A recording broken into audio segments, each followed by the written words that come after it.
Alright, this is section 3.6, which is about the chain rule. This is problem number 4, and it's walking us through a step-by-step of how to take the derivative of y equals e to the 9 minus 5x, all in the power position there.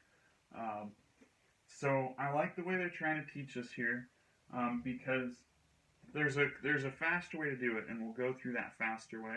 But first, let's do it the slow way so that we understand the concept of the chain rule. So the idea of a chain rule is that I can make a substitution, something that's going to make this look a little easier and like something that I know how to solve. And so in this case, we're going to do some sort of u substitution.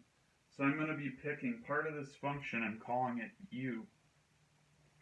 And interestingly enough, we know how to take the derivative of e to the whatever. E to the x, the derivative with respect to x is just e to the x. So let's go ahead and substitute u. Let's make u equivalent to 9 minus 5x. Because if we substitute 9 minus 5x for u, what we'll end up with is y equals e to the u. And that looks a lot easier than this. And so what we can do then is we can say, well, what is the derivative of y with respect to u?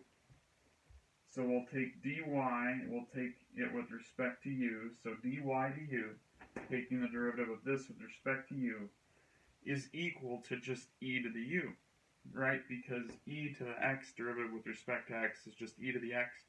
Therefore, e to the u derivative with respect to u is also just e to the u. Next step, we're going to take the derivative of u with respect to x. So here's our u right here. So we're going to take du dx. And the derivative of u with respect to x using linearity and the power rule is going to be the 9 will go away, and the x will go away, and we'll be left with minus 5. So du dx is minus 5. Alright. Here's where the magic happens, because you'll notice this is dy du, and this is du dx. But the problem is, in fact, asking for dy dx. So it doesn't want dy du, it doesn't want du dx. It wants dy dx. But there is a quick way to walk through this once you know dy du and du dx. So what would happen if we took dy du and multiplied it by du dx? Well, this is a new thing to learn, which is that the operators for derivatives can actually cancel. At least we treat them that way. So in other words, we see a du in the denominator and in the numerator in this product. And that means we can cancel them out. And so dy du times du dx is equal to dy dx, which is what we're looking for. So now we're going to say that dy dx, the thing we're looking for, is equal to dy du, which we have right here, it's e to the u, times du dx, which is minus 5. So we're looking at minus 5 e to the u, and we're almost done. We want to substitute everything in and get rid of the u entirely. So we have one u left. So let's plug in our function in terms of x instead of u.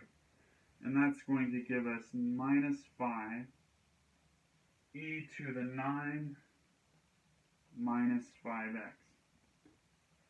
And so that is the derivative with respect to x, the derivative of y with respect to x. And this is the long way of doing it. Once you get a hang of this whole concept, then what you can start doing is you can kind of skip the substitution.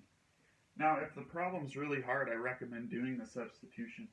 But with this problem, I think I could get away without the substitution. So if I wanted to just jump straight to dy dx, which is what we're looking for, I could say, well, the derivative of e to the anything is simply e to that thing. So e to the 9 minus 5x. However, we took the derivative of the outer function, which was e to the something. In our case, it was e to the u. But now I need to take the derivative of the inner function and multiply it to the outer function. So here's the derivative of the outer function, here's the derivative of the inner function. When we multiply them together, we get our derivative. So what is the derivative of the inner function? Well, that would be 9 minus 5x. The derivative of that, the 9 goes to 0, the negative 5x just stays at negative 5. So we multiply on the derivative of the inner function, which is minus 5. And that gives us minus 5e to the 9 minus 5x.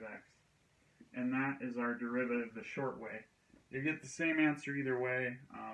If the problems are really challenging, try to line it up like this. Figure out what is your u function that you're going to substitute. If you're able to see the derivative really quick, don't bother doing this much work, but I just really want you to see what the concept is here and how it works. I hope this was helpful, and I'll see you next time.